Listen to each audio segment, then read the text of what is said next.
కరీంనగర్ జిల్లా కాంగ్రెస్ పార్టీ అధ్యక్షుడిగా నాకు అవకాశం కల్పించిన కాంగ్రెస్ పార్టీ పెద్దలకు, మన గౌరవ ముఖ్యమంత్రి రేవంత్ రెడ్డి గారికి, ప్రదేశ్ కాంగ్రెస్ కమిటీ అధ్యక్షులు మహేష్ కుమార్ గౌడ్ గారికి, AICC incharge secretary Meenakshi Natarajan గారికి, ఈ జిల్లా రాజకీయాల్లో చొప్పదండి నియోజకవర్గంలో నన్ను ఎంతగానో ప్రోత్సహించి 2 సార్లు టికెట్ రావడానికి కారకులు, నన్ను ఎంతో ప్రోత్సహించిన మన గౌరవ జిల్లా మంత్రివర్యులు పొన్నం ప్రభాకర్ గారికి, ఈ జిల్లాకు చెందినటువంటి మంత్రివర్యులు శ్రీధర్ బాబు గారు, లక్ష్మణ్ కుమార్ గారు, పెద్దలు జీవన్ రెడ్డి గారికి, అందరూ కూడా, మరీ ముఖ్యంగా మానకొండ శాసనసభ్యులు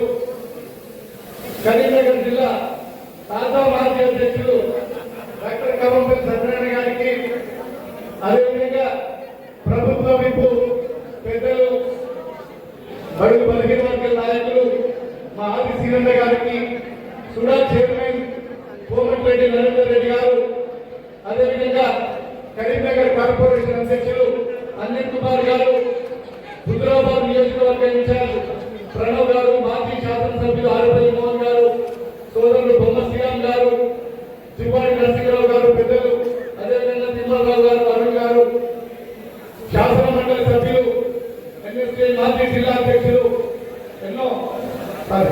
ఎన్ఎస్సీ రాష్ట్ర అధ్యక్షులు, మాజీ ఎన్నో విద్యార్థి పోరాటాలు చేసిన ప్రతిపక్షంలో మా బల్బుల్ వెంకట్ గారు, జిల్లా కాంగ్రెస్ కు సుదీర్ఘకాలం అధ్యక్షులుగా పనిచేసిన పెద్దలు బృందం గారు, మా సోదరులు జిల్లా గ్రంథాలయ సంస్థ చైర్మన్ సత్యవల్లేష్ గారు, రహీం గారు, సిరిసిల్ల జిల్లా అధ్యక్షులు సంగీతం శ్రీనివాస్ గారు, ఇటీవల నూతనంగా ఎన్నికైనటువంటి కరీంనగర్ అర్బన్ బ్యాంక్ చైర్మన్ సోదరులు కర్ర రాజశేఖర్ గారు, చొప్పదండి మాజీ శాసనసభ్యులు, గతంలో జిల్లా కాంగ్రెస్ అధ్యక్షులు పనిచేసిన కోడూరు సత్యనారాయణ గౌడ్ గారు, జగిత్యాల జిల్లా అధ్యక్షులుగా నియమితులైనటువంటి నందయ్య గారు, వేదిక ఉన్నటువంటి అన్ని అనుబంధ సంఘాల అధ్యక్షులకి,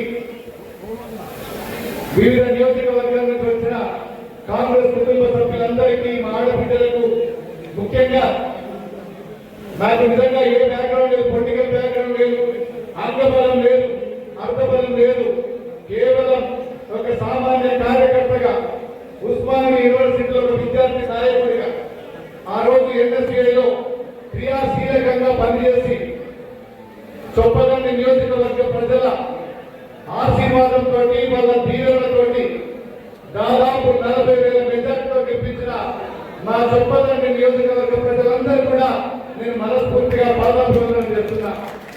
మరి ముఖ్యంగా నన్ను ఎంతగానో ప్రోత్సహించిన మీడియా మిత్రులు కూడా, నా ప్రతి విషయంలో కూడా మీడియా మిత్రుల సహకారం ఎంత ఉంది, ఇక్కడ చేసిన మీడియా మిత్రులందరూ కూడా నేను మనస్ఫూర్తిగా శుభాకాంక్షలు తెలియజేస్తున్నా.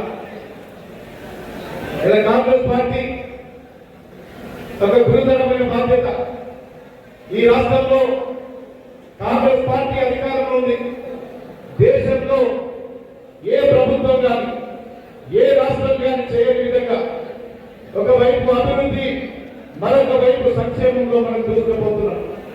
కానీ మనకు కాలంలో కట్టలేని విధంగా బీఆర్ఎస్ పార్టీ సోషల్ మీడియా నెలకు 100 కోట్ల రూపాయలు ఖర్చు పెట్టుకుంటుంది. బీజేపీ వాట్సాప్ ఫేక్ యూనివర్సిటీ పేరు మీద అనేక నిందలు చేసుకుంటూ ఇలా కాంగ్రెస్ పార్టీ ప్రభుత్వాన్ని అప్రతిష్ట పాలు చేసే కుట్ర చేస్తున్నది. ఇలా కాంగ్రెస్ పార్టీకి ఇలాంటి దుష్ట శక్తులు ఎదుర్కోవాలంటే కేవలం కార్యకర్తలతోనే సాధ్యమైంది. ఒక్కొక్క కార్యకర్త ఒక మీడియా లాగా పనిచేస్తూ మనం చేస్తున్నటువంటి సంక్షేమాన్ని, అభివృద్ధిని 10 సంవత్సరాలు బీఆర్ఎస్ పార్టీ అధికారంలోకి వచ్చినాడు. ఆనాడు సోనియా గాంధీ గారు ఈ రాష్ట్రాన్ని నిధుల బడ్జెట్ రాష్ట్రం ఇస్తే 8 లక్షల కోట్ల అప్పు చేసి రాష్ట్రాన్ని ఆర్థికంగా దివాలా తీసినప్పటికీ కూడా ఈ రాష్ట్రంలో ఎక్కడ కూడా అభివృద్ధి కాగట్లేదు, సంక్షేమం అవుతలేదు. గతంలో చేసిన ప్రభుత్వం చేసినటువంటి అన్ని పథకాన్ని ఏ ఒక్కటి కూడా మనం ఆపకుండా ప్రతి కార్యక్రమాన్ని మనం అమలు చేస్తున్నాం. దానితో పాటు మనం ఎన్నికల సమయంలో హామీ ఇచ్చినట్టు ఆర్టీసీ బస్సుల్లో ఉచిత ప్రయాణం కానీ, అదేవిధంగా 200 యూనిట్ల లోపు కరెంటు వినియోగించుకునే ప్రతి ఒక్కరికి ఉచిత కరెంటు దేశంలో ఎక్కడ ఏ ప్రభుత్వం చేయలేని విధంగా 2 లక్షల లోపు రుణమాఫీ చేసిన ఘనత కాంగ్రెస్ పార్టీ ప్రభుత్వానికి దక్కుతుంది. మీరు అనేక సంక్షేమ పథకాలు చూసుకున్నట్టు పోతే అప్పుల పాలైనప్పటికీ కూడా ఈ రాష్ట్రం పూర్తిగా ఆర్థికంగా దివాలా తీసినప్పటికీ కూడా ఇన్ని సంక్షేమ పథకాలు చేస్తుంటే ఇలా ఓర్వలేని వారు ఇలా మనకు అనేక నిధులు చేస్తున్నారు. నేను ఒక్కటే చెప్తున్నా, కాంగ్రెస్ పార్టీ నాయకులకు కానీ కార్యకర్తలు కానీ, కాంగ్రెస్ పార్టీ నాయకులు కార్యకర్తలు కలిసి ఉన్నంత కాలం, కలిసి పనిచేసినంత కాలం ఏ పార్టీ కూడా మనల్ని ఓడించలేదు. మొన్ననే మనం జూబ్లీ ఉప ఎన్నిక చూసినాం. గత మూడు దఫాలుగా ఏ ఒక్క ఎన్నికలు కూడా జూబ్లీ మనకు గెలవలేదు. అక్కడ నిజంగా మన బలం లేదు. కానీ కార్యకర్తలు రేవంత్ రెడ్డి గారి నాయకత్వంలో సమిష్టిగా పనిచేసి 51% ఓట్లతోటి మనం గెలిచామంటే కాంగ్రెస్ పార్టీ కార్యకర్తల యొక్క సమిష్టి కృషి వల్ల, మన కష్టం పడటం వల్ల ఇలా జూబ్లీస్ లో మనం గెలిచినాం. నేను మరొకసారి మీ అందరికీ చెప్తున్నా, ఈ దఫానే కాదు వచ్చే దఫా కూడా రేవంత్ రెడ్డి గారి నాయకత్వంలో ఈ రాష్ట్రంలో కాంగ్రెస్ పార్టీ మరొకసారి అధికారంలోకి వస్తుంది. ఇలా నాడు 10 సంవత్సరాలు టీఆర్ఎస్ పాలనలో ఎన్ని అవమానాలు చేసినా, ఎన్ని అవహేళనలు చేసినా ఇలా ఎత్తిన జెండా వదలకుండా ఎవరైతే కార్యకర్తలు కష్టపడి చేసిందో వాళ్ళందరినీ కూడా గుండెల్లో పెట్టుకుంటాం. అవకాశం ఉన్న ప్రతి దగ్గర కూడా వాళ్ళకు సహాయం చేసే బాధ్యత ఇలా జిల్లా అధ్యక్షుడిగా మన మంత్రి గారికి కానీ ఈ జిల్లా చెందిన అందరం కూడా మేము బాధ్యత తీసుకొని ప్రతి కార్యకర్తకు న్యాయం చేసే విధంగా మేము అందరం కూడా ముందుకు పోతామని చెప్తున్నాం. ఇలా స్థానిక సంస్థలు ఎన్నికలు వచ్చినాయి. ఇలా ప్రభుత్వానికి గ్రామానికి మధ్య భారంగా ఉంది. ఇలా లిటిగేట్ బిల్లు కాకుండా ఎవరైతే నిజంగా గ్రామాభివృద్ధి పాల్పడతారో అక్కడ అధికార పార్టీకి భారతీయులు ఎవరైతే గ్రామాల్లో ఉంటారో వాళ్ళకు నిజంగా ఓటేస్తే గ్రామం అభివృద్ధి జరుగుతుంది. ఇలా ప్రభుత్వం మనముండి, ఎమ్మెల్యేలుగా మనముండి, ఇలా వేరే పార్టీకి చెందినటువంటి వ్యక్తులు గ్రామాల్లో వస్తే ఇలా గ్రామంలో అభివృద్ధి గుర్తుపడుతుంది. దయచేసి ప్రతి ఒక్కరు కూడా ఈ విషయాన్ని గ్రామాల్లో చెప్పి ఇలా కాంగ్రెస్ పార్టీకి సంబంధించిన నాయకులు ప్రతి ఒక్కరిని సర్పంచ్గా వార్డు మెంబర్లుగా ఎన్నుకుంటే ఆ గ్రామం అభివృద్ధి జరుగుతుందని చెప్పి మరి కొద్ది రోజుల్లో ఎంపీటీసీ జెడ్పీటీసీ ఎన్నికలు కూడా జరుగుతాయి. కష్టపడ్డ ప్రతి కార్యకర్తకు ఇలా గతంలోలాగా ఎవరికో డబ్బులు ఇస్తున్నావు, ఎవరో సిఫార్సు చేస్తున్నావు ఆ విధంగా టికెట్ ఇవ్వకుండా నిజంగా క్షేత్ర స్థాయిలో ఎవరైతే పార్టీ కోసం కష్టపడరో, క్షేత్ర స్థాయిలో ఎవరికైతే ప్రజాబలం ఉందో వాళ్ళందరినీ గుర్తించి వారికి నేరుగా దీపాలు పంపించే సంస్కృతిని ఇలా కాంగ్రెస్ పార్టీ తీసుకొస్తుంది. ఇలా నిజంగా కూడా మేమెవరూ కూడా ఊహించలేదు. వాళ్ళే ఇక్కడ క్షేత్ర స్థాయిలో కార్యకర్తల అభిప్రాయం తీసుకొని నైబర్ శాఖ డీసీపీ కూడా ఎవరు అడగలేదు. అయినా వాళ్ళే గుర్తించి అభిప్రాయాలు తీసుకొని క్షేత్ర స్థాయిలో కార్యకర్తల అభిప్రాయం తీసుకొని ఇలా నన్ను కానీ మిత్రుడు అనిల్ గారు కానీ ఇలా నగరాధ్యక్షుడు కానీ డీసీసీ అధ్యక్షుడు నియమించారంటే జిల్లా కాంగ్రెస్ అధ్యక్షుడు కావడం అనేటువంటిది ఒక గొప్ప అవకాశం. గౌరవ సత్యం గారికి విజ్ఞప్తి చేస్తాను. ఈరోజు ఓపికగా ఈ జిల్లాకు సంబంధించి ఆనాడు పనిచేసిన జిల్లా కాంగ్రెస్ అధ్యక్షుడు కావలపల్లి సత్యనారాయణ గారి లేదా కట్టంలో పనిచేసిన అధ్యక్షుల యొక్క సలహాలు అందరినీ కూడా తీసుకొని పార్టీ కార్యకర్తలకు ప్రభుత్వానికి మధ్యలో ఈ జిల్లాకు సంబంధించిన ఒక వారధిగా ఉండే ప్రయత్నం చేస్తే తప్పకుండా మేమంతా కూడా మీ వెంట ఉండి పార్టీ పటిష్టతకు బరాబరి మీకు ఉంటామనే వారి సందర్భంగా మనం చెప్తా ఉన్నాం.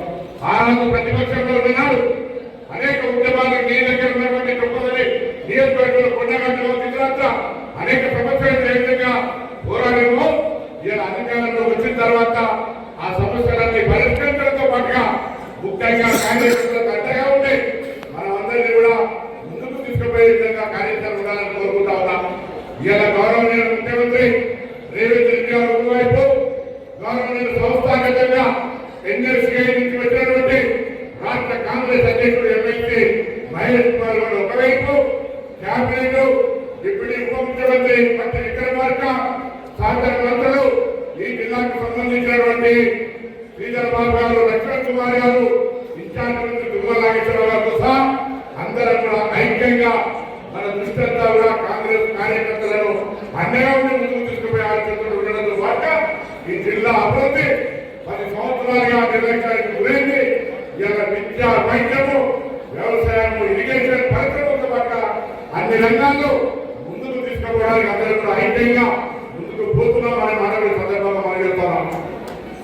కాంగ్రెస్ ప్రజా పాలన ప్రభుత్వం 2 సంవత్సరాలు పూర్తి చేసుకున్న సందర్భంగా పాత పథకాలు ఏమి తీయకుండానే కొత్తగా అనేక పథకాలు మనం తీసుకొని పోతాం. గత ప్రభుత్వం ఆర్థిక సంక్షోభాన్ని ఈ ప్రభుత్వం నడవడానికి వీలైనంత ఆర్థిక సంక్షోభంలో పడేస్తే కూడా రేవంత్ రెడ్డి గారు క్యాబినెట్ అహార్నిశ కృషి చేస్తూ నూతనంగా రైతు రుణమాఫీ కావచ్చు, బోనస్ కావచ్చు, 62 ఉద్యోగాలు కావచ్చు, ఉచిత బస్సు కావచ్చు, 200 యూనిట్ల ఉచిత విద్యుత్ కావచ్చు, కొత్తగా రేషన్ కార్డులు, సన్నబియ్యంతో పాటుగా 10 సంవత్సరాలుగా అహానా పిల్లల కోట శ్రీనివాసరావు ఇచ్చిన మాట ప్రకారంగా ఇళ్లను కట్టడం పరిస్థితుల్లో ఇలా నియోజకవర్గానికి 3,500 ఇళ్లతో పాటుగా వడ్డీ రుణాలు మహిళలకు, అదేవిధంగా అన్ని రకాల కార్యక్రమాలు కొనసాగించే ప్రభుత్వానికి ప్రభుత్వ కార్యక్రమాన్ని ప్రజల దాకా తీసుకుపోయే బాధ్యత జిల్లా కాంగ్రెస్ అధ్యక్షుడిగా ఉంది అనే మాట సందర్భంగా మనం స్థానిక సంస్థలు ఎన్నికలు అయితే ఉన్నాయి. గౌరవ ముఖ్యమంత్రి గారు జిల్లాలో చెప్తా ఉన్నారు, కాళ్ళ కట్టబెట్టడం వద్దు, ఇలా ప్రభుత్వం దగ్గర పనిచేస్తున్నాయి, శాసనసభ్యులకు, మంత్రికో అక్కడ నాయకులతో కలిసి సమస్యలు పరిష్కరించుకునే కావాలని ఎంపిక చేసుకోమని చెప్పారు ముఖ్యమంత్రి గారు. చాలా కష్టమైన కఠినమైన నిర్ణయంతో ఈరోజు గ్రామీణ ప్రాంతాల అభివృద్ధి కావాలని అర్బన్ కు హైదరాబాద్ ఇందులో లోపలని ప్యూర్ కింద అర్బన్ రీజన్ కింద, దాని తర్వాత రీజనల్ లోపల ప్యూర్ పెరిగి అర్బన్ రీజన్ కింద ఈ గ్రామీణ ప్రాంతం కూడా రూరల్ ఏరియా అనేటువంటి పేరు మీద వ్యవసాయాన్ని, విద్యను అభివృద్ధి చేయాలనే ప్రణాళికలు ఉన్నాడు. వాటి ప్రాంతంలో కూడా తప్పకుండా అన్ని రకాల అభివృద్ధి చేయడానికి మనందరూ జిల్లాలో 7 మంది శాసనసభ్యులు కూడా అందరూ కూడా కలిసి ఎమ్మెల్సీలు, కార్పొరేషన్ చైర్మన్ అందరూ కూడా జిల్లా అభివృద్ధితో పాటుగా కార్యకర్తలు, సీనియర్లు, కాంగ్రెస్ పార్టీలో జీవితాలు గడిచినటువంటి వాళ్ళందరికీ కూడా ఈరోజు అవకాశం వచ్చే విధంగా అందరూ కలిసి ముందుకు పోదామనే మాట చెప్తాం. ఒక మాట మాత్రం మాత్రం ఈ జిల్లాకు సంబంధించి గతంలో సిరిసిల్ల చేనేత కార్మికులకి సంబంధించి బకాయిలు పెట్టిపోతే లేదా ఇరిగేషన్ ప్రాజెక్ట్ పరంగా కాళేశ్వరం లాంటి అప్రతిస్తున్న ఎన్ని కార్యక్రమాలు జరిగినా ఇవాళ మా ప్రభుత్వం, మన ప్రభుత్వం, ప్రజాపాలన ప్రభుత్వం, రేవంత్ రెడ్డి గారి నాయకత్వంలో ఉన్నటువంటి ప్రభుత్వం అన్ని రకాల ప్రజానికానికి న్యాయం చేసే విధంగా ముందుకు పోతుంది. ఇదే అంశాన్ని క్షేత్రస్థాయి దాకా తీసుకుపోవాలని సందర్భంగా కోరుతూ ఆర్గనైజేషన్కి వచ్చినాం. ఆర్గనైజేషన్కి వస్తే ఇంతకుముందు ఆర్థికంగా వ్యక్తులతో సాగించారు. పార్టీని నమ్ముకుంటే రోజు ఆశ్రయం కావచ్చు.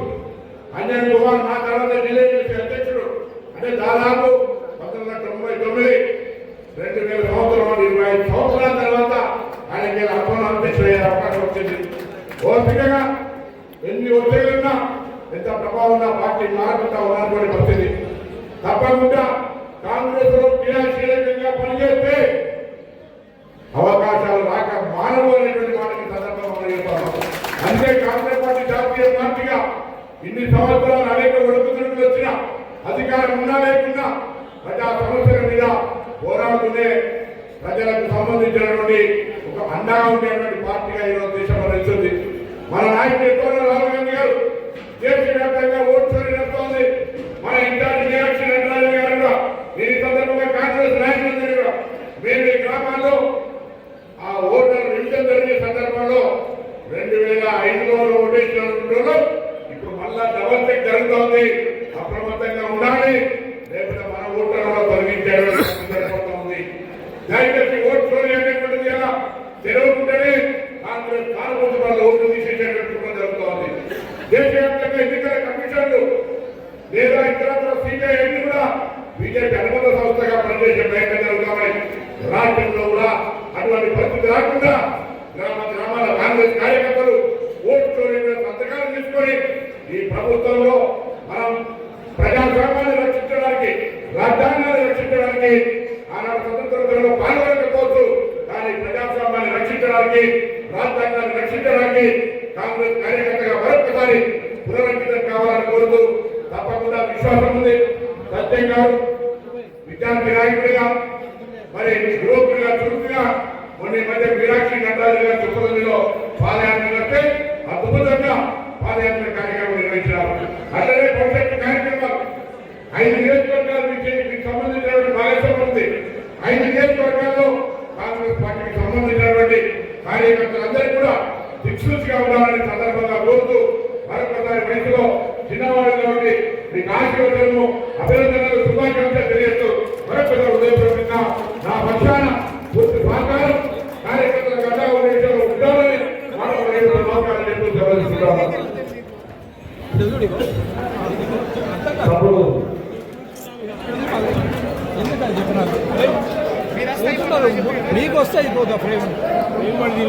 ధర్నాలో కానీ ప్రతి విషయంలో నాకు తోడుగా ఉండి ఈ కాంగ్రెస్ పార్టీని దాదాపుగా 2019 నుండి అధ్యక్షుడిగా నడిపించిన సహకరించిన నరేంద్ర గారికి కూడా ధన్యవాదాలు తెలియజేస్తూ మరి ఇప్పుడు మన విప్పు ఆర్టి శ్రీరంగను మాట్లాడవలసిందిగా కోరుతా ఉన్నాను.